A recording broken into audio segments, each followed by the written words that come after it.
In this video, I'm going to talk about the pupil of the cave in Surah Kahf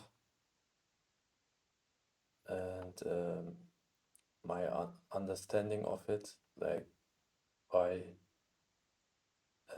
what kind of lesson we have to take from this, or what I took from this is. And I will just start by reading and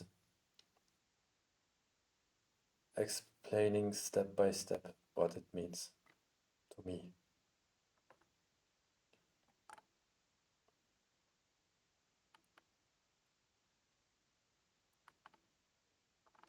Let's look at this part. Have you, O Prophet, told that the pupil of the cave and the plague were the only wonders of our science? So keep this part in mind. And right after that, Allah Ta'ala says, remember when those youths took refuge in the cave and said, Our Lord, grant us mercy from yourself and guide us rightly through our ordeal. Now these two parts, the first thing I see is these youths. Normally we think as Muslims that Allah Ta'ala does miracles only for prophets, right? But He does these things all the time. And it depends on I think, only Allah knows, of course, but these youths, they were not prophets and they were just sincerely standing for the truth. And they didn't ask for a specific help also. That's also what I saw. Our Lord, let me read that again. Our Lord, grant us a mercy from yourself and guide us rightly through our ordeal. Like they are asking for guidance in that situation.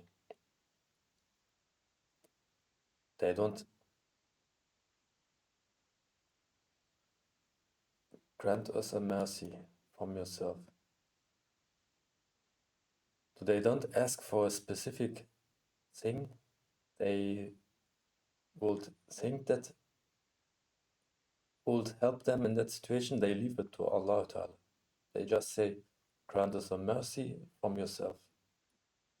And Allah, of course, knows what He can give them that's best for them in that situation. That's why this dua is kind of smart, in my opinion. From these youths, that they didn't ask for a specific thing. That's another part of it. But the main lesson I take from here is you don't have to be a prophet for Allah Ta'ala to help you. That's the lesson I take from this. So to the next part. So we caused them to fall into a deep sleep in the cave for many years. Then we raised them so we may show which of the two groups would make a better estimation of the length of their stay. So they slept there for many years.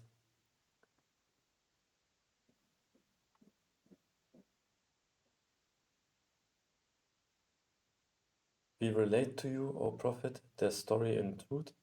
They were youths who truly believed in their Lord, and we increased them in guidance. And we strengthened their hearts when they stood up and declared, Our Lord is the Lord of the heavens and the earth.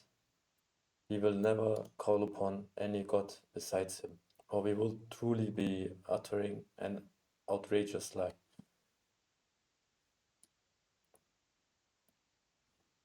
Now this part. When you are, what this tells me is, when you are standing for the truth, no matter how dangerous the situation is. They were going to get killed, right?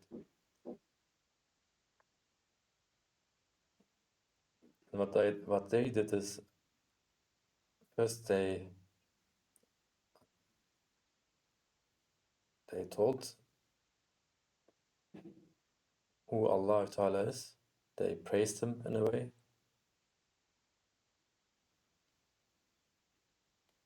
and they said we will only worship him.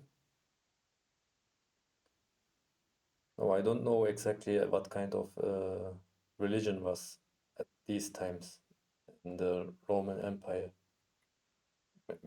Um, that did not kind tick with these youths. Or the next part is, or we would truly be uttering an outrageous lie. Obviously, anything besides the truth is a lie, right? And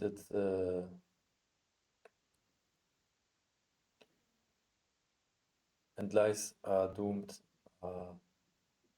They fall apart at some point. They never stay. And this is exactly what happens here. Then they say to one another, these people of ours have taken God besides him. Why do they not produce a clear proof of them? Who then does more wrong than those who fabricate lies against Allah?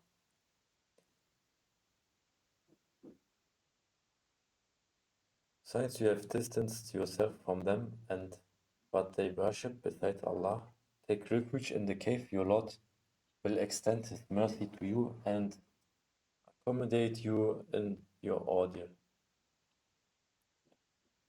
So Allah Ta'ala is, because they made that dua, I think, and they are sincerely standing for the truth,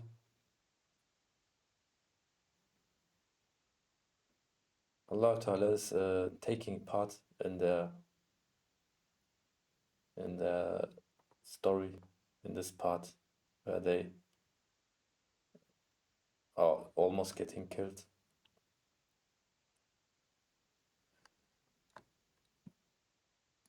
Your Lord will extend His mercy to you and accommodate you in your ordeal. And you would have seen the sun as it rose, inclining away from their cave to the right, and as it sets, declining away from them to the left, while they lay in its open space. That is one of the signs of Allah. Whoever Allah guides is truly guided, but whoever He leaves to stray, you will never find for them a guiding mentor.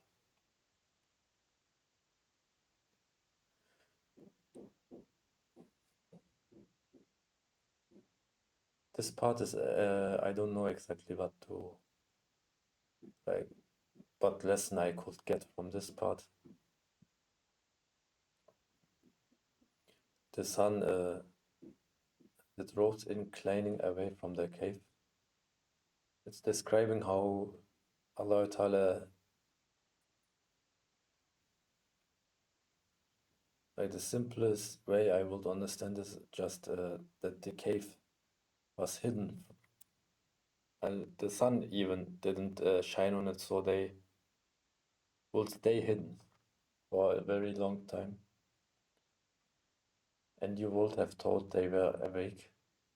Too, they were asleep. We turned them over to the right and left, while the dog stretched his forelegs at the entrance. Had you looked at them, you would have certainly fled away from them, filled with horror.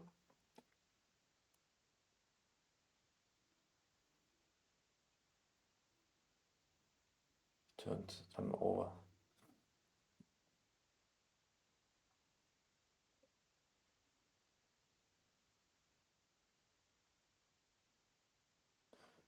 I don't exactly get the part.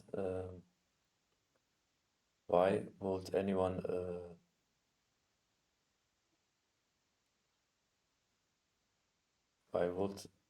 be scared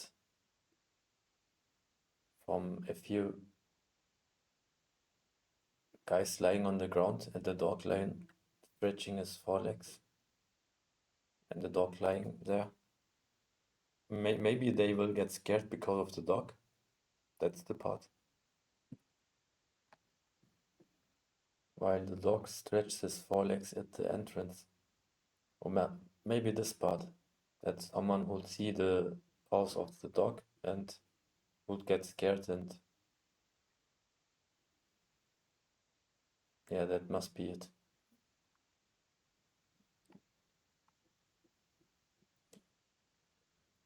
And so we awakened them so that they might question one another. One of them, how long have you remained asleep? Some replied, perhaps a day or part of a day.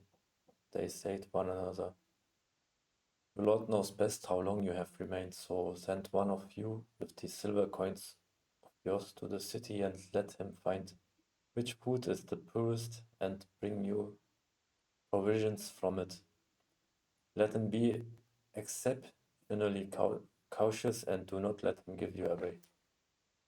So this is the part where they wake up after many years, like 300.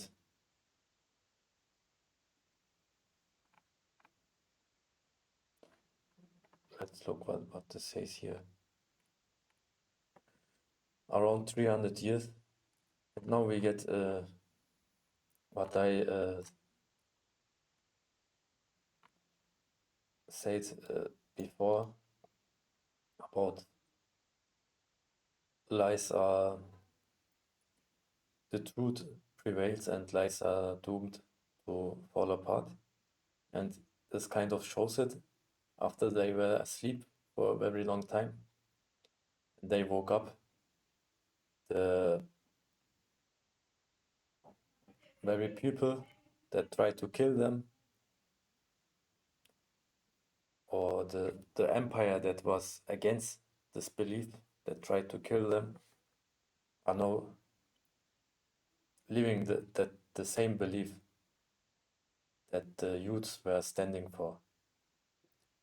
So the truth did really prevail in this part of the story. But what the main lesson for me is that, like I said, these youths, they were not prophets. They were just sincere believers that asked Allah for help. And Allah did a miracle for them. So this is kind of proof that if you are really standing for the truth and you believe for the right thing, that Allah, even if you are not a prophet, Allah does a miracle for you.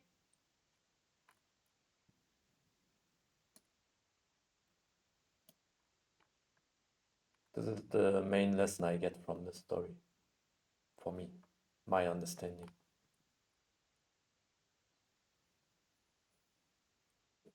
Thank you for watching. I will do another video next week. And there's a part about how Allah, I listened to someone, I think it was Numan Ali Khan, and he said Allah, at the next part, Allah is angry at these people that after these youth died, they talked about how many they were and how many. Let me just read that part.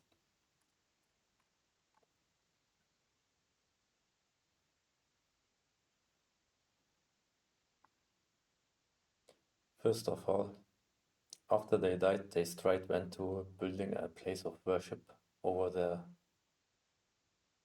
bodies, I think, over the place they died. That I think is not a right thing to do. Like,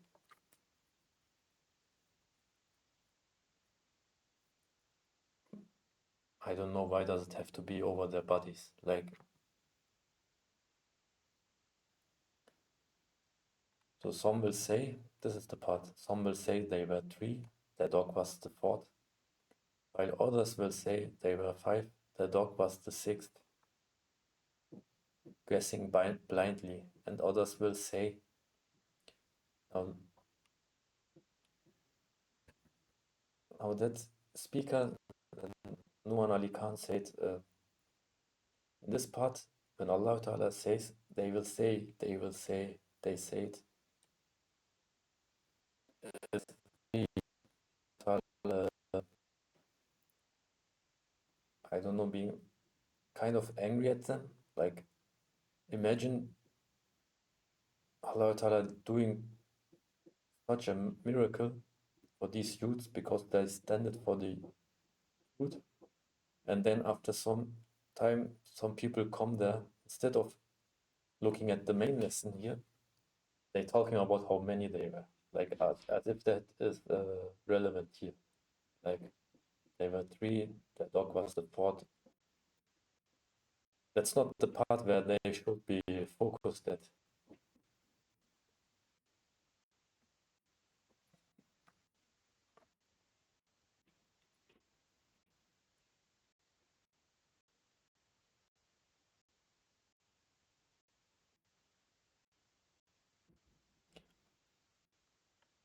Surah Kahf has many interesting stories, and I try to read it all every Friday. Sometimes I forget it, but it has a lot of lessons in it. Every surah has a lot of lessons in it, but this surah kind of really in a way. Thank you for watching. We'll do another video in a few weeks.